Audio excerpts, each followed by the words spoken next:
السلام عليكم ورحمة الله وبركاته. الحمد لله رب العالمين والصلاة والسلام على أشرف الأنبياء والمرسلين وعلى آله وصحبه أجمعين ثم أما بعد.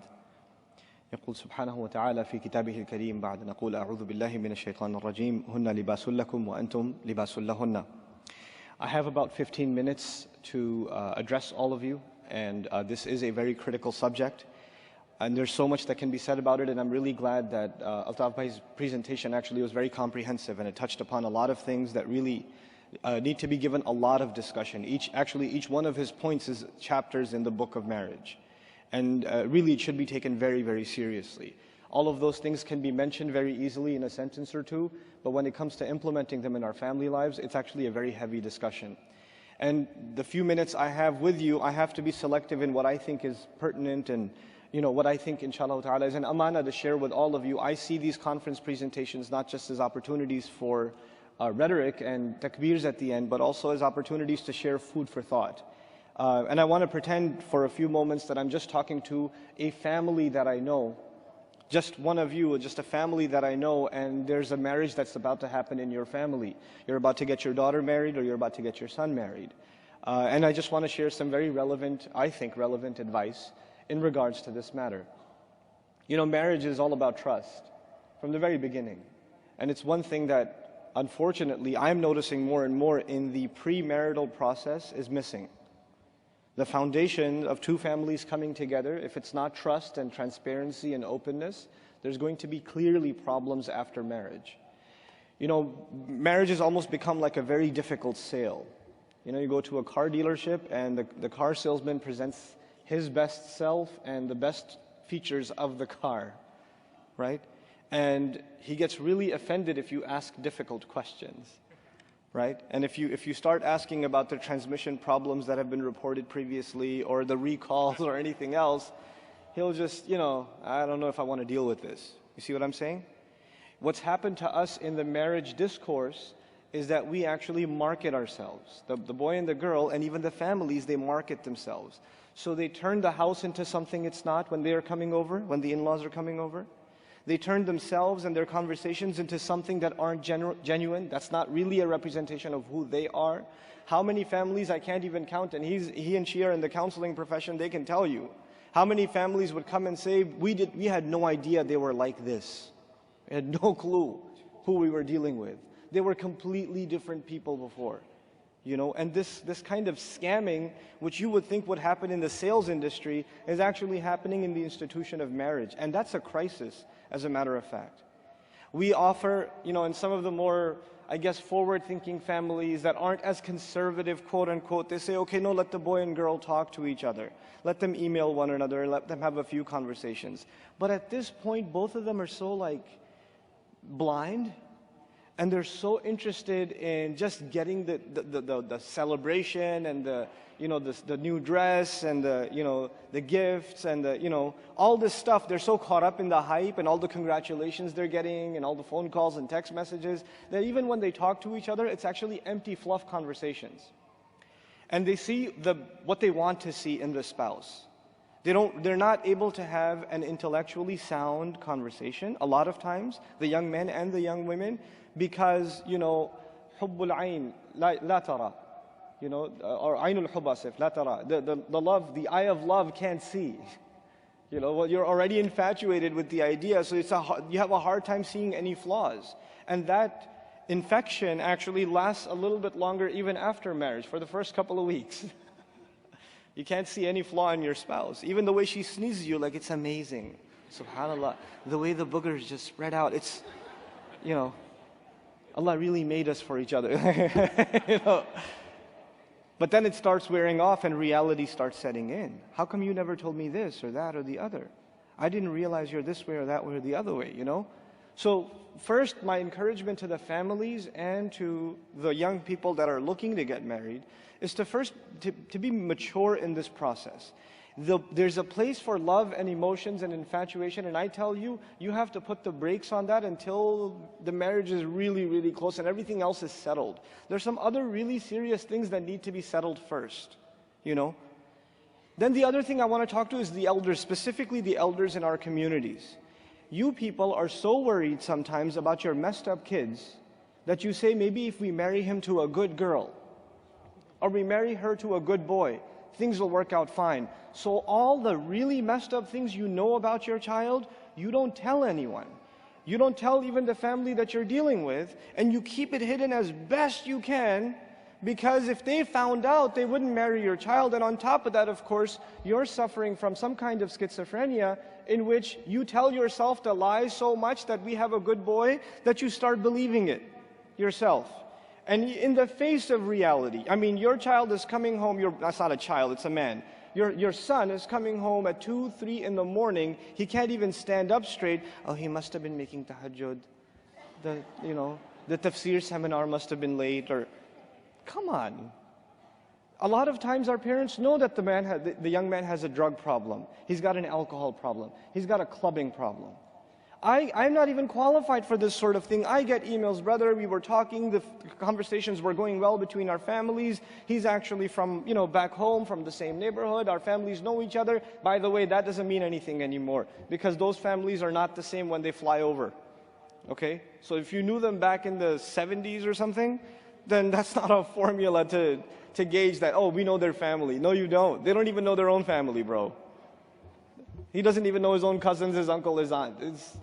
It's not the same family. That's a very shallow gauge. Anyhow, they say, he used to go to the masjid. We saw him making i'tikaf. He was praying. He even has a little bit of a beard. Alhamdulillah, it's a good boy. And then, my parents got me married to him, and I thought it was okay. The first time we went out to eat, true story, first time we went out to eat, he ordered a beer. And I'm sitting there going, what's going on? What are you doing? He goes, what's the big deal? Why are you flipping out? Calm down. And this is the reality of the lack of foundation in many marriages. And so we shouldn't complain about the divorce rate, because they're sometimes really justifiable. There's some really serious situations out there that we have to deal with. And I'm not advocating for divorce, but I am saying, look, there's a reason these kinds of things are happening. And there's some really fundamental realities that we're choosing to close our eyes to, that we can't afford to anymore for the sake of our own sons and our own daughters. Then there's the second matter that I want to talk to you about. This is just one dimension of the many dimensions that can be spoken about post-marriage, after marriage. And this problem starts before and it permeates after. We're living in a society in which the standards of haya, the standards of shame, holding yourself back, regard, some kind of reservation between yourself and the opposite gender, those standards are dropping. I'm not complaining about the kuffar. I'm talking about the Muslim community. In our homes, by the way, license plate number GQ, no, I'm kidding. In our homes and in our lifestyles now, our social interactions have become very permissive, even within the semi-religious, semi-conservative circles. We've got a couple of extremes. On the one hand, we have some families in our community, and we get all colors of the spectrum in America, right? So we get some families that are so incredibly conservative that women are actually evil. So if you see them anywhere near the masjid, astaghfirullah al-azim, and you might get into a car accident in the parking lot because you're trying to get away from shaitan. I mean the sister. There's that extreme, And then there's the other extreme where it's all good in the hood and you're socializing like it's your own brother. It's not your brother. It's the husband of your friend. It's not someone you should just be chit-chatting with unnecessarily, So there is actually a line in the middle that needs to be respected. And if we don't respect it, you know what happens? When we have a lot of interaction, of course, social gatherings, things like iftars and dinners and things like that, and we get together with other families and young couples get together and there's a potluck and things like that in these kinds of gatherings.